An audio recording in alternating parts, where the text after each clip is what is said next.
বাংলাদেশ থেকে হজযাত্রীদের পরিবহনে আগামী 29 এপ্রিল থেকে হজ ফ্লাইট শুরু হবে। মঙ্গলবার 8 এপ্রিল ধর্ম মন্ত্রণালয় থেকে এই বিষয়ে জানানো হয়।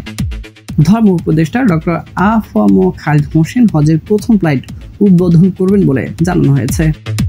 ধর্ম উপদেষ্টা জানান, 1446 হিজরি 9 জিলহজ অর্থাৎ চাঁদ দেখা সাপেক্ষে 2025 সালের 5 জুন পবিত্র হজ অনুষ্ঠিত হবে।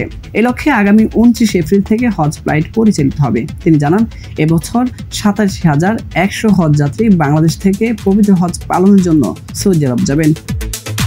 অনলাইন প্ল্যাটফর্মে বাড়ি ভাড়া রিকোয়েস্ট সাবমিট ও উক্ত রিকোয়েস্ট অনুমোদন না হওয়ায় 10,487 জন হজযাত্রী যেতে না পারার শঙ্কা প্রকাশ করেন ধর্ম মন্ত্রণালয়। তবে কোনো এজেন্সির অবহেলা বা গাফলতির কারণে হজযাত্রী না যেতে পারলে সে দায় এজেন্সির বলে জানান তিনি।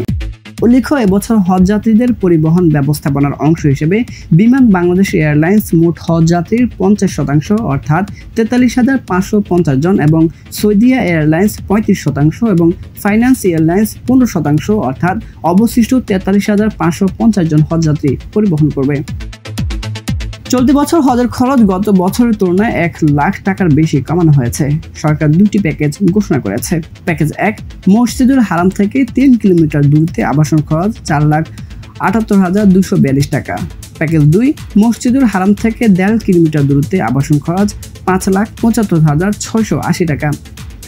বেসরকারি ব্যবস্থাপনায় সাধারণ প্যাকেজের খরচ নির্ধারণ করা হয়েছে 4,83,156 টাকা।